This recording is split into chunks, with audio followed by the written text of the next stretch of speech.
Welcome aboard. I'm Jim, the assistant supervisor. The burly man sitting in front of me extended his grease-stained hand across the desk. Alan, I replied, leaning forward to shake the offered hand. We're very excited to have you here, Alan. Now, before I give you a tour of the facility, I just need you to fill out some paperwork, Jim said, reaching over to grab a small stack of papers he had waiting for me. It's mostly just basic employment forms, tax stuff, contact info, that sort of thing. He handed the stack to me with one hand, while he used the other to pull a pen out of the drawer.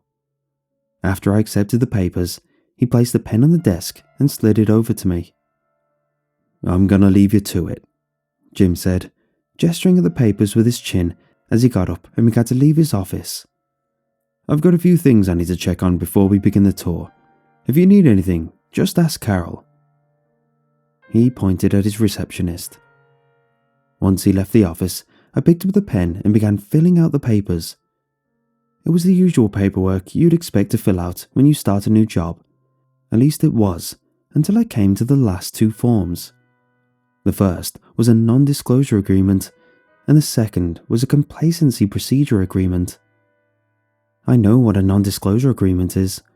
I was just surprised to see that I needed to sign one to work at a water treatment plant.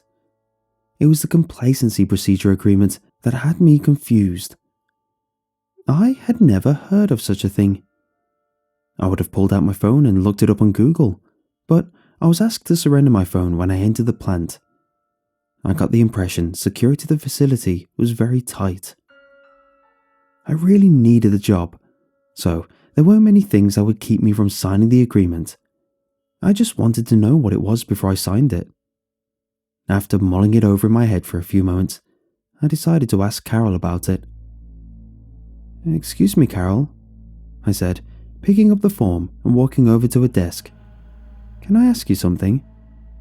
Sure thing, hon, she replied, turning away from her computer to give me her full attention. I dangled the form from my fingers so she could see it.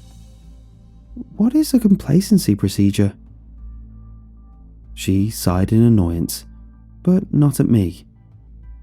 I take it Jim didn't go over the forms with you before running off and leaving you on your own. I nodded my head. Typical, she said. The complacency procedure is like a special type of exit interview in case you ever decide to leave the company. You are going to learn a lot about how the plant operates while working here, and the owners don't want you to spill any trade secrets if you quit or get fired. The procedure is designed to ensure that doesn't happen. It's nothing to worry about. Everyone here has signed one. You won't be allowed to work here if you don't sign it. She waited a moment while I processed everything she had told me before speaking again. Does that answer your question? Yeah, I guess it does. Thanks, I said, turning and walking back into Jim's office where I signed the form and waited for him to return. You all done? Jim bellowed from behind me a few minutes later. Yep, I said, waiting for him to take a seat before handing him the forms. He flipped through them quickly, stopping when he came to the complacency procedure form. I considered asking him about the procedure, but decided against it. The form was signed. I was committed to the job at this point. Excellent, he said, standing up. Now we can get started. Follow me. Jim walked out of his office. The forms I'd filled out clutched in his hands. I got up and followed him. As he walked by Carol's desk, he handed her my paperwork and asked her to file them. How much do you know about the facility? Jim asked, holding the door to the facility open for me. Not much, I admitted, walking through the doorway. I live over in August County, and a new water treatment plant in a neighbouring county isn't exactly headline news. I guess it wouldn't be, Jim said, taking the lead down the corridor. Truth be told, we tried our best to keep the plant out of the news when we took over water treatment duties for Howard County. Why is that? I asked. Given the nature of the unique way the plant works, the people in charge wanted to draw as little attention to the facility as possible.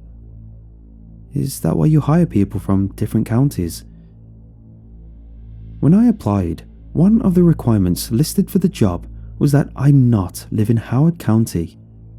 According to the application, anyone that lived in or had visited the country in the past 3 years was eligible for employment. You'd think they want to support the local economy by hiring people who live there, but I wasn't going to question it. I was just happy they were willing to give me, a guy with no experience in the water treatment industry, a chance to prove himself. That's one of the reasons. Jim smiled and then changed the subject. This is our first stop, he said, leading me through one of the doors that lined the hallway.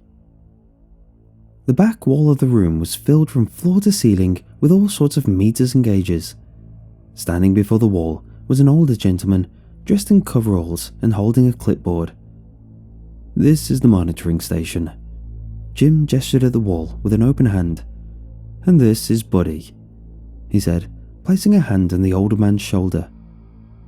Alan, I said, reaching out and shaking Buddy's offered hand. He smiled and inclined his head in a greeting. Buddy is our first line of defense against any potential malfunctions, Jim explained as Buddy went back to reading the meters and making notes on his clipboard. Our filters can be temperamental at times, and it is Buddy's job to warn us before something like that gets out of hand. As a filter technician, Buddy is the most important person you will be working with, so try and stay on his good side, he joked as we left the room and returned to the hallway. What were those oddly shaped gauges along the top of the wall? I asked Jim as we walked to our next destination. They didn't look like they could possibly be real. They looked like something you'd see in a Dr. Seuss book. Those are unique to our filtration system, Jim replied. Once you see the filters, they will make a lot more sense. I was about to ask another question about the dials when I was interrupted by a deep, lowing sound coming from one of the exit doors we passed. I looked at Jim to gauge his reaction, but he didn't seem concerned about it and kept on walking. So I did the same. My first thought was that a cow from a neighbouring cattle ranch had wandered onto the property, but I didn't see how that was possible considering the treatment plant was surrounded by a chain link fence that was topped with barbed wire. You could easily mistake the place for a prison. My curiosity eventually got the better of me. Was that a cow? I asked, jabbing my thumb over my shoulder at the door. It was, Jim answered. The county owns the ranch next door. It makes things a lot easier for us and helps keep people from asking too many questions about what we do here. Aren't you worried about the runoff from the ranch polluting the water? If they weren't, they should be. I saw at least 300 or 400 cows wandering around the large open field that bordered the plant when I drove by.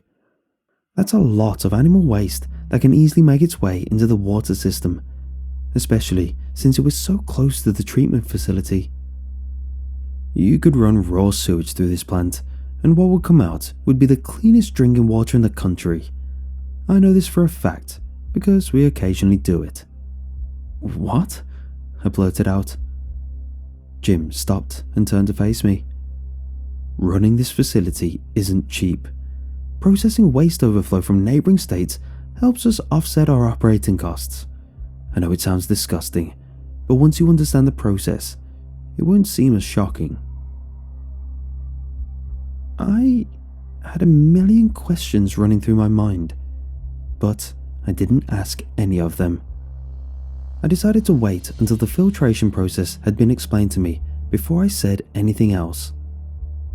Here we are, Jim announced as we reached the end of the hall. Behind him was a large metal door. In the centre of it was a wheel that had to be turned to unlock it, like the ones you find on a military ship. Another security measure, Jim said, after seeing the puzzled look on my face. From this point on, the facility is made entirely out of steel. He knocked on the wall. The engineers used modern battleships as inspiration when designing the hold tanks for the plants. Plants? I asked. Is there more than one water treatment facility in the county? Jim didn't answer. He just smiled and said, "After you," as he pulled the heavy door open. I stepped through the narrow opening into a room that was lined with bright yellow environmental suits. On the far wall was another door like the one we had entered through. A million more questions ran through my mind, but they all fled when I was startled by Jim slamming the door shut and spinning the wheel, locking us inside the tiny room. "Grab a suit," he said, pulling one off the wall and starting to put it on over his clothes. "We can't go any further without them." I grabbed a suit and started to shrug into it. Once Jim finished putting his suit on, he came over and made sure that I had put mine on correctly. "Your suit must remain waterproof at all times. I cannot stress this enough. If it ever tears while you're in one of the holding tanks, you need to get the hell out of there as quickly as possible." Jim's voice was muffled by the suit. "Okay," I nodded. I was beginning to think taking this job was a bad idea. Now I was starting to understand why it paid so well. "Now, before you can enter the holding tanks, you need to walk through the decontamination shower. This is done by walking through that door." Jim pointed to the door opposite the one we had entered. "Once you close the door, the showers will kick on as soon as you proceed down the hall. It's all automated, so you don't have to do anything except walk. The system only allows one person in the shower at a time, so I will go first. When that light comes on," Jim pointed to the green bulb above the door, "that means I've made it to the other side and it is clear for you to enter. Any questions?" Jim asked as he unlocked the door. I shook my head, despite the growing number of questions I wanted to ask. "See you on the other side," he said, closing the door. After Jim shut the door, the red light next to the green one lit up. I waited until it went off and the green light came on before opening the door and stepping into the narrow hallway. Taking a deep breath, I shut the door behind me and began walking down the hall. Before I finished my first step, the shower heads in the ceiling came to life, dousing me with fluid. I made my way to the opposite side, trying to keep a steady pace. I didn't know what the shower was supposed to protect me from, and I didn't want to take any chances by rushing through it. When I reached the door at the end of the hall, the showers cut off. Before I could reach out and open the door, it swung open to reveal two people. One of them was Jim. "This is Bill," Jim said, introducing the man beside him. "He's been working overtime while waiting for us to hire another filter tech." "That's an understatement," Bill laughed. "I practically live here at the moment." I stepped through the doorway into a wide open space with a vaulted ceiling that must have been at least 30 feet high. In the center of the room, there were 3 large dome structures, each as big as a small house with large pipes coming out from the bottom of them. I greeted Bill with a handshake, the bulky gloves of our suits making it awkward. "Once you've completed your certification training, Bill will be your hands-on trainer," Jim explained to me.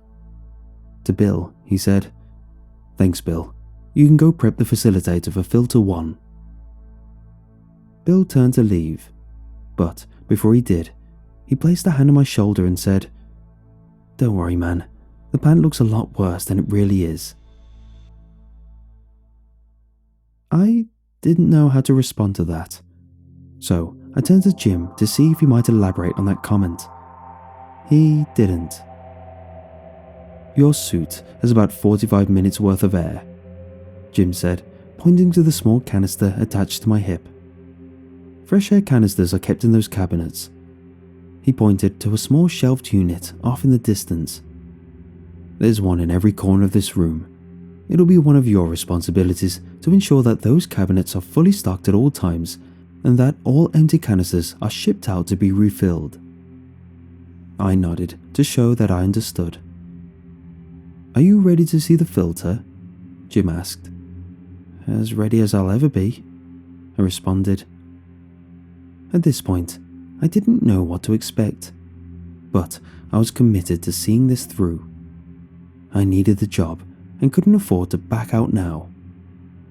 I followed Jim over to a door in the closest dome structure. Painted upon the side of the dome were the letters FIL-TER. Below that was a large number 1. Jim didn't say a word as he spun the metal wheel, unlocking the door.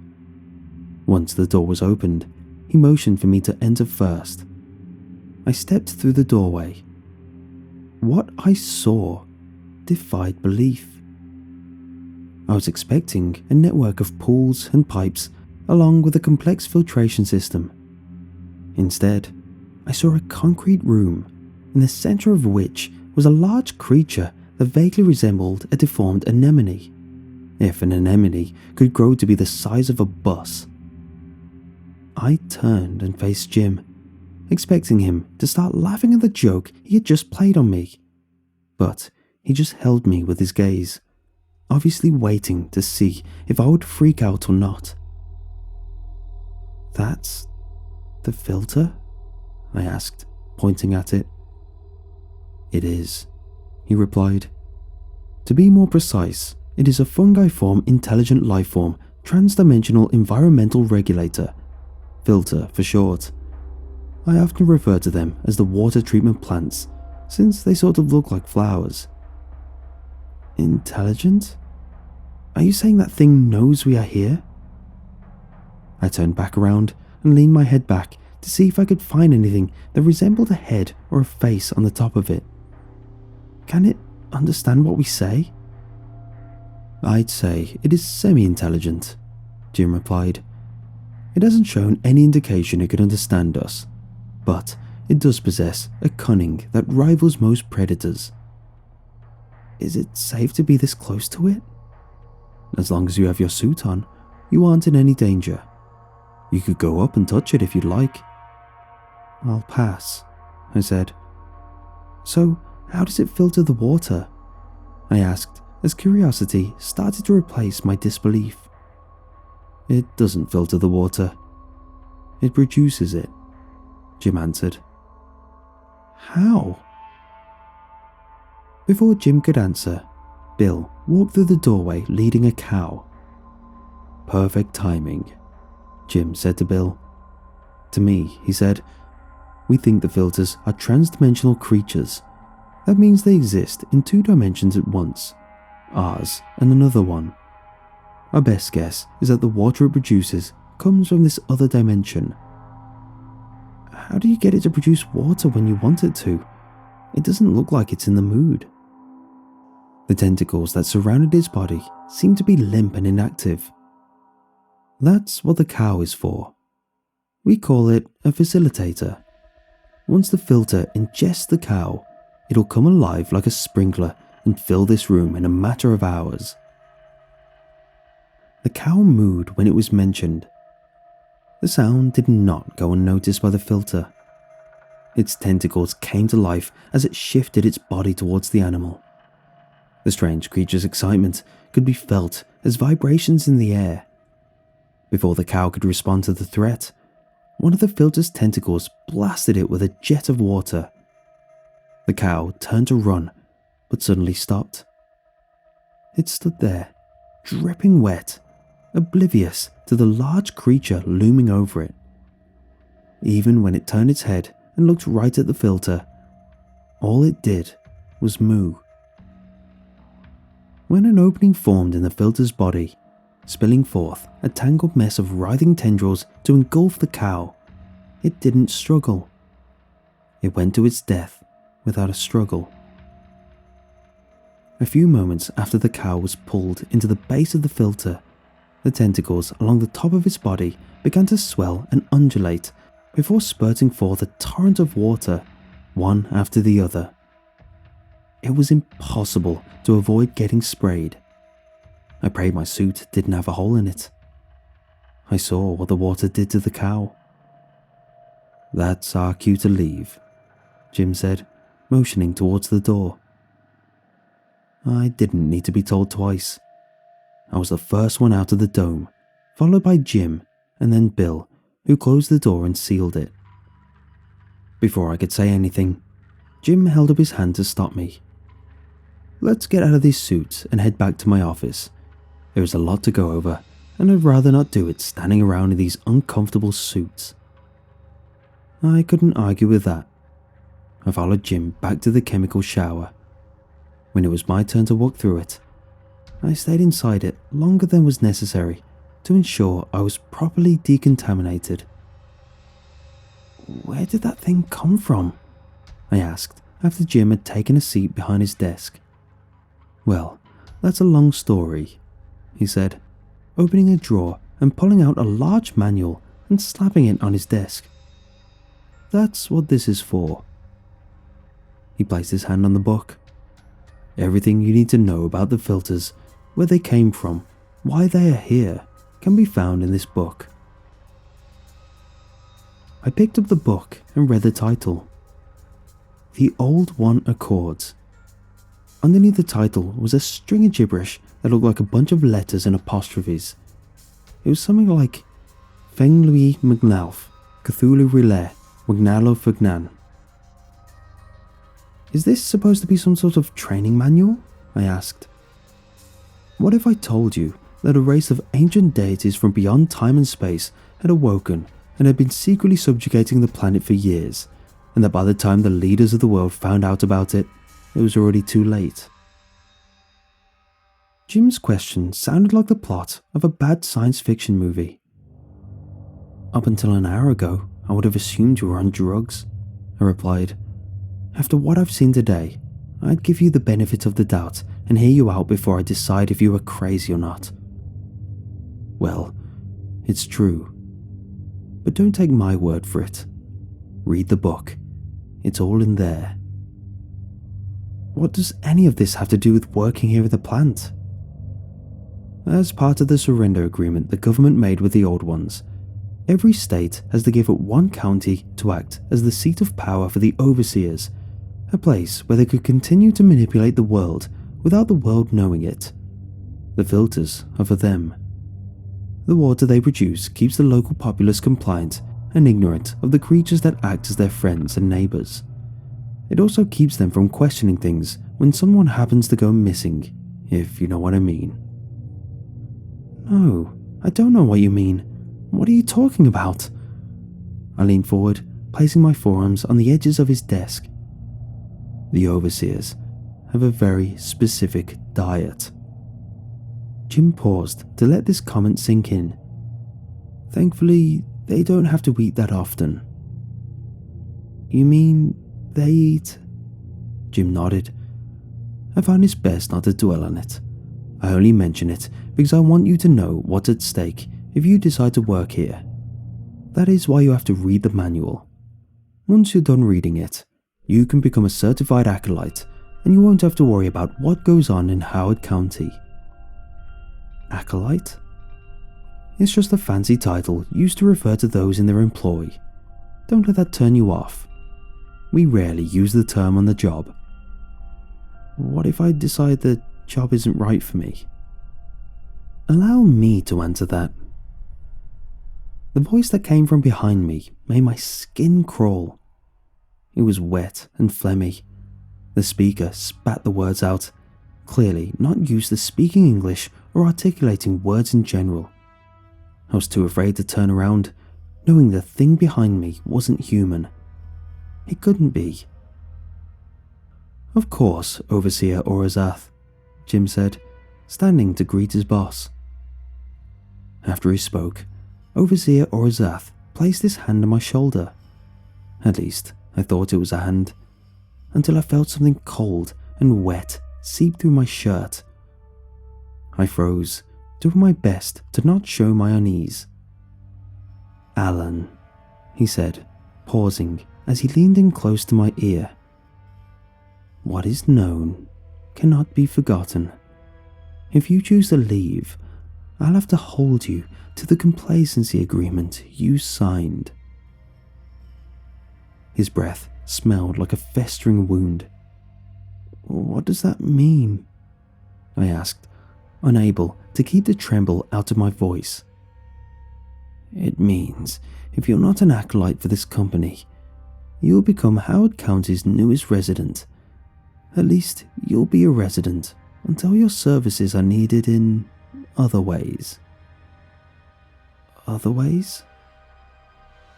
I wasn't asking a question. I just happened to be thinking out loud, remembering what Jim had told me about the residents of Howard County. "Yes, Alan, other ways," Overseer Orazath answered. "To put it bluntly, as your kind likes to say, if you're not with the company, you're with the cattle."